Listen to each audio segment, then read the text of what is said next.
So I'm going to do a little experiment with you guys before I actually do this video. I think it's very important to go off of this experiment so you understand where I'm coming from before we even get into the topic. But what I want you to do is imagine a pizza. Imagine it nice and hot. Imagine it being fresh. Imagine it having all the toppings that you want on it. Now imagine picking up this pizza. It feels nice and warm in your hand. I want you to picture the taste. Imagine that savory, that buttery crust, the way the cheese just smooths around your mouth, the way the toppings just complement everything that's going on. Imagine how the pizza sauce tastes. Very nice and rich, flavorful. Now, the second part of this that I want you to do is pay attention to yourself. Are you salivating? Are you now hungry? That's how suggestion works. Back again for another video. I know it's been a while since I dropped a video. I always say that on every video, but I feel guilty as shit because I know I'm supposed to be dropping these videos a whole lot sooner because I be in chats talking about, oh yeah, I'm going to drop a video on that. I'm going to drop a video on this. I really am going to drop a video on those things. But the thing about me, I don't pre-write any of my stuff.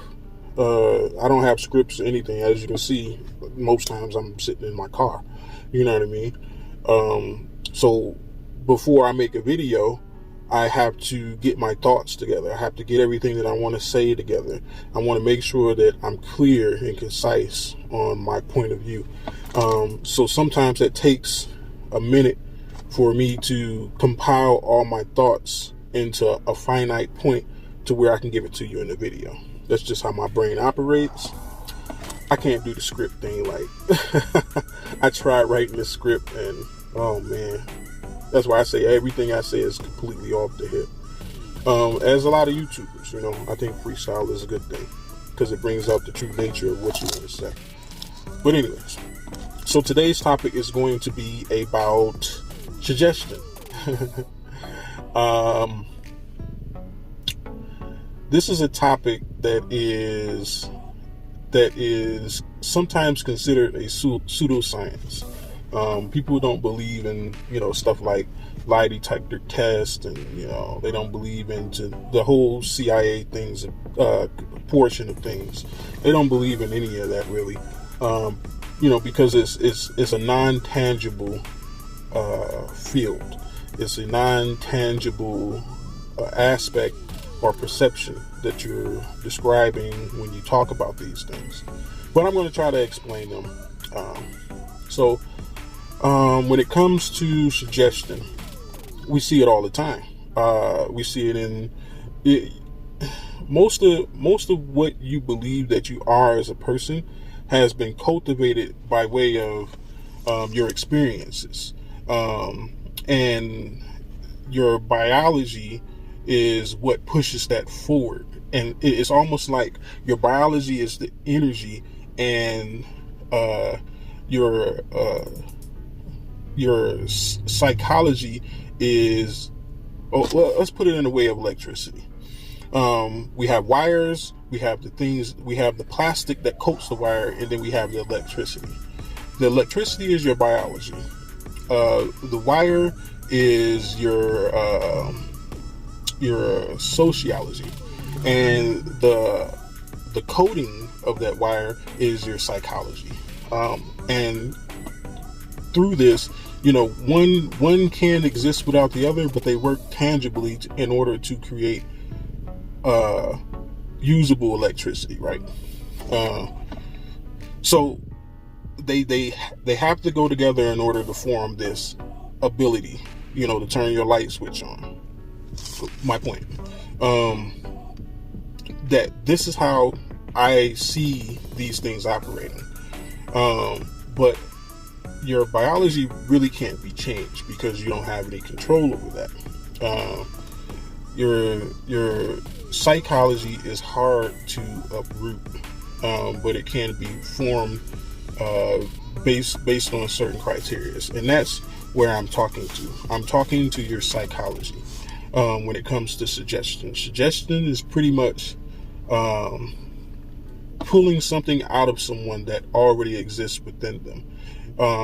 No matter through their experiences, no matter through their own desires, their fantasy worlds, any of these things. But anyway,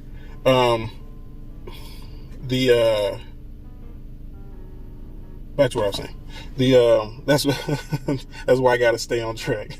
I probably shouldn't be anywhere where I can be easily distracted. But anyways, your psychology is what I'm speaking to. Sure, your sociology and how you're brought up and how you interact with others, that plays into your psychology and it plays off of your biology. But that can be changed.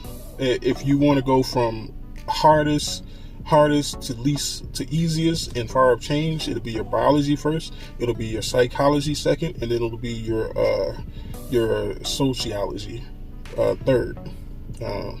Sociology is one of the easiest things to change.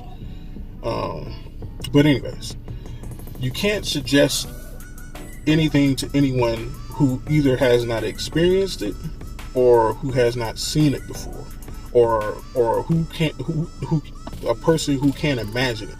You can't. I was having a conversation with my solicitor yesterday, and we were talking about what do you call it? Her suggestions. I told her, I gave her an example of how you can't suggest anything to anyone who doesn't have the desire to do it, for one, who doesn't have the ability to do it, and who can't see themselves doing it. Because, okay, so say like, all right, let's say I'm trying to suggest to you that your foot is chopped off. I can suggest that because you can imagine it. If you can imagine it, I can suggest it into you believing that. If I wanted to suggest that your foot is something that you have never seen before, something that you can't imagine it, I can't get you to see that. I can't get you to see anything or do anything that you have not ever done before, or that you have not seen before. And this works to a lot of things that we experience. I was having a talk with BGS about this a little while ago. It was probably like a month ago. And we got into the conversation about how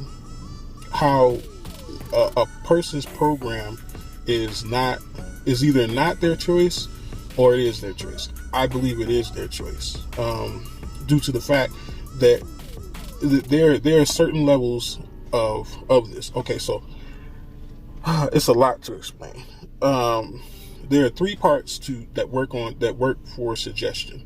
There are three things that you have to understand. The first thing that you have to understand is that there's a consciousness. A person's level of consciousness is their level of self-awareness according to what the reality is. So, for instance, the reason why we say a person who is unconscious is because they're not aware to the reality. Even though that they're alive and they're functioning, they're unconscious because they're not conscious to the reality. And that seems very rudimentary. It seems very, I think that's how we go with that. It seems very, basic, but that's the truth of it. And everything of consciousness stacks from that point on, above it. And the other part of it is your critical faculty, or let's not even get into that. The other part of it is your subconscious. People call it your unconscious mind. The part of you that takes in all this information and and it gets sorted into these different memories and gets sorted into these different files in your brain, and it gets tucked away and you never really see it again until it's brought back to the surface. And that's how suggestion works. It taps into those files that are already there. It taps into those memory banks of your experiences that already exist, even if they are created fantasies that don't actually exist in the reality. It's something that you imagine, therefore your mind is creating a file on it. And then there's your critical faculty. A lot of people have debates about this. Your critical faculty is pretty much the gatekeeper between your conscious mind and your unconscious mind. It's almost like TSA. It checks to make sure it. Well, not necessarily. TSA kind of will turn people around. Certain people. Well, I guess it is like TSA. Let me explain that. Okay, so your critical faculty is basically your gate guards. This is the portion of between your conscious mind and your subconscious mind that keeps things in and keeps things from coming out. And it screens what goes in and it screens what comes out. So it's not a completely porous medium at all. But it does have porphyridity to it. But anyways, how it works is, so say like I want to suggest to you, like I said, something that you have never seen, something that you have never done before. And I go through the process of suggesting this to you. I'll keep getting rejections, because for one, it's either not in there. That's the main reason. And for two, your critical faculty will say, we don't have this file, or we're not going to release this file to bring it to the subconscious so that I can bring the suggestion out of you once I put it into you. Suggestion is kind of like it's like a courier service. It goes in to pick up things and then it brings it out, or it goes in to deliver things and it stays there. But there's a whole lot to this. But my point is, you can't suggest to anyone who does not have it in them to do it in the first place. You can't suggest anything into anyone who does not have the ability to understand what you're talking about. The programming that people go through socially are things that they can relate to. And that's the reason why the things that they have within them. Just because that's the thing. People get morality caught up in this. There's no morality when it comes to your subconscious, because we all think of good and bad things according to reality. But this is the encompassing portion of who you are truly. Because it's the true facts, because it's there. You can't say that this isn't a part of you if there's an actual file in your brain that is there. It's definitely a part of you. Just because your critical faculty doesn't allow you to say or admit that is a part of you, your critical faculty definitely knows that it is there. And I know that it's there.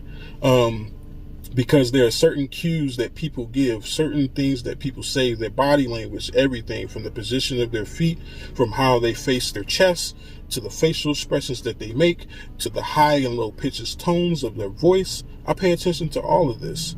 And through all of this, I can read a different language than most people can. And that's how I'm able to suggest things to people all the time. It's almost a part of who I am. It's just that I'm able to articulate this now because I understand what I've been doing all of these years, because it's a purely defense mechanism for me. It's not necessarily something that I picked up. Yes, I have learned and I have added on to my knowledge base when it comes to this topic, but at the same time, this is who I am. This was my defense mechanism to make it in Detroit. because I was not a physically strong person, but I was intelligent. And I had to figure out a way to defend myself. This is no different than how femininity works on masculinity. Masculinity is crippled in the face of femininity when it is used properly, even improperly sometimes. And it is manipulated to do certain things. Not saying that I am feminine myself, but what I'm saying to you is it comes from the same place because it is a non-tangible thing, and that is such of femininity. But anyways, I don't want to make this video super long. I'll see what kind of feedback I get from this. If you guys like it, let me know. That way I can make more videos on these types of topics. Because I find it very interesting, and you'd be surprised on how many things that you are being suggested by. And that the reason why this is the reason why this world looks like the Matrix did to Neo.